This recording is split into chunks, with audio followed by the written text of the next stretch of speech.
Hey folks, Russ Bailey here. It's time for another BrushPile Fishing, the video podcast. We're coming to you from beautiful Percy Priest Lake here in Nashville, Tennessee. I've got a great guest, as always. Kent Driscoll is going to join us. We're going to talk summertime fishing. Stay tuned. We'll be right back with BrushPile Fishing, the video podcast.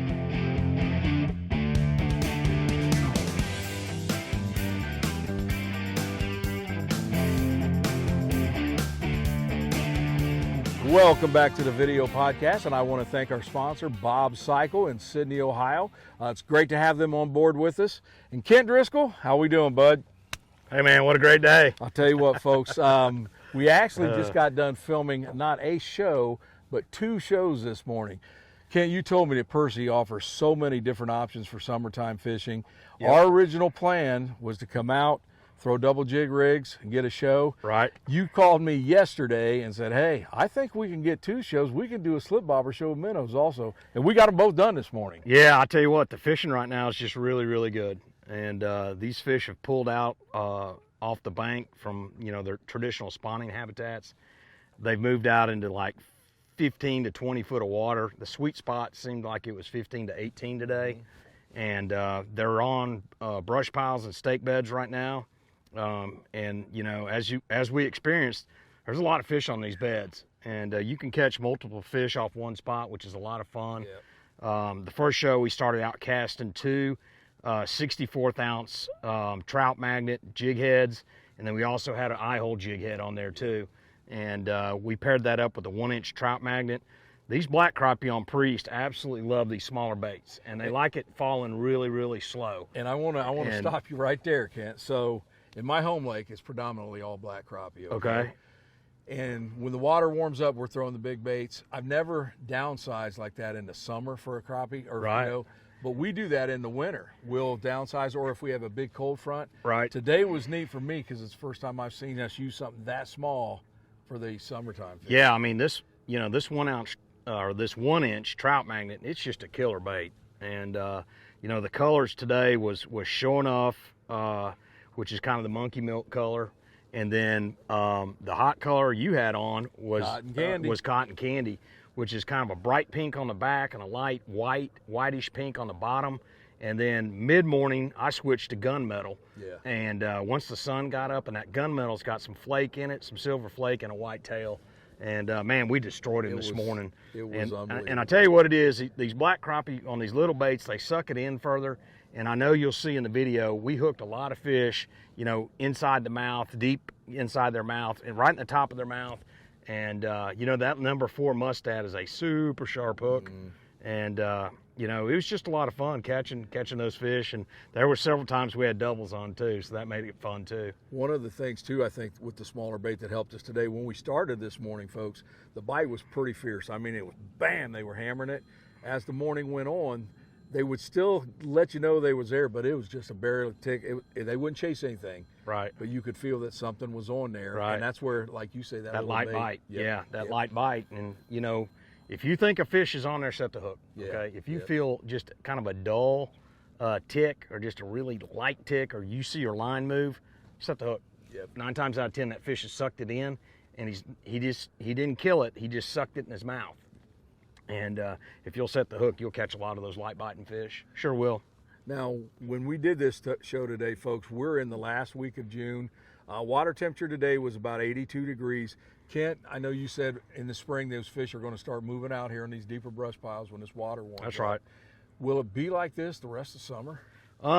Yeah, it'll be good. And then July, when it gets mega hot, they'll move out a little bit deeper. They'll get in that 18 to 22 to 23 foot of water. And, they won't go far from where they are right now. They'll just move out deeper water and get on structure. Yeah. And they hang in this structure. There's a lot of predator fish in this lake. We got largemouth bass, smallmouth bass. Gar. Yeah, you got all kinds of gar, of course, catfish. And then the hybrids and the stripers in here are pretty prolific, and they're big too. And their favorite food is a crappie. So they hang around this brush because it's kind of a safe place for them. And, another thing, too, that's kind of going on right now, there's a lot of fry in the water.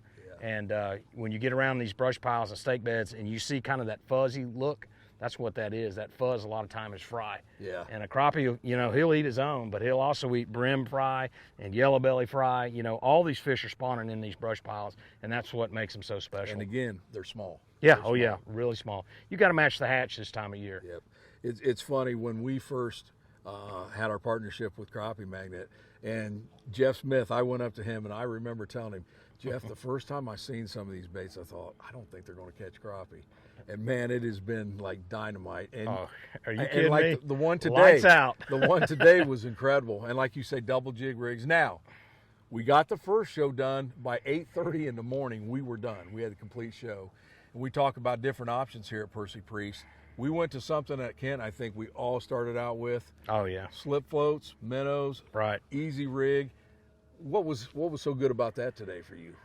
Man, Russ, it just kind of brings back old memories, like you're talking about, of being a kid and how you, most of us started out fishing with a bobber or a slip float, and man, just pitching it out there and getting to watch that bobber go down and watch those fish bite it, it just brings back just a ton of great memories, you know. And it's fun and it's easy and anybody can do it. That's the other thing. Yeah. You know, with these casting jigs and stuff like that, you know, you got to be a pretty good fisherman. Yeah. But, you know, with a slip float rig and live bait, you know, you just really pitch it out there and just kind of let it sit. You know, every now and then you might twitch it or move it a little bit, but the minnow does the work for you. Yep. And I tell you what, these stand slip floats, the new balsa series that we've been talking about, they're awesome. I mean, he's got a 1/8 size, a quarter, and a 3/8 in the new balsas, and they're on his website, stanslipbobbers.com. Man, they're awesome, but he also does styrofoam floats. Yep. So if you like styrofoam, they're a little bit cheaper. He's got a whole series of styrofoam floats as well. I personally like the 51 series styrofoam. That's a great float as well. And you know, I use both of them, but I really do like the balsa floats. Yep. And one of the things about the stands, and I'll show you this in a second, folks, is it's got the grommets in the top and bottom. You don't need beads when you're using these slip floats, and I tell you what, they are awesome. They're easy to rig up, and like you say, the balsa worked out real well today for us. Yeah, and you know, they slide up and down your line. Your bait gets down faster, and it stays down there in front of the fish. And you know, a lot of times these slip floats, after you use them a little bit, they'll cut a groove in the bottom of the float in the plastic, and your line will get stuck in there, and it'll quit going up and down. Yep. But I tell you, the insert in the top and bottom is key. That's what makes it such a great float. And then don't forget, Stan also makes his own bobber stoppers, and he calls them the bobber knot. And they're a like a yarn or a thread type bobber stopper. You slide them up on your line. It's on a little, it looks kind of like a straw. And you slide that straw up on your line, you pull the bobber stop off, you cinch it down at the depth you want to fish, trim the tags on it, and then it'll flow right through those guides when you cast it out there, because it's 1/3 of the diameter of the normal threaded bobber stopper. So that's another huge benefit to using the stand slip floats as well. The last thing I want to touch on, folks, both shows today we did use the live scope, but you know, you hear about people constantly staring at the screen. Both shows we used it, but we didn't do that. What we would do if we were casting the jigs, again, Kent, you would normally start out at about 25, 28 feet away. Right. We would get as close as 15, but you could see where they're falling. You know you're going to be in it, and then we were just watching the end of the line, or we were watching the float. But it takes all the guesswork out, and I'll tell you what, we put together a wonderful, wonderful morning to get 2 shows, and it's, you know, 1 o'clock in the afternoon. It's been pretty awesome, and Percy Priest, once again, has made a believer out of it. Yeah, man, what a great day. Dude, it's always good to fish with you. Enjoyed it, buddy. Folks, I hope you enjoyed it. Stay tuned, because these shows will be coming up soon. I think you'll enjoy both of them. And thanks for joining us for BrushPile Fishing, the video podcast.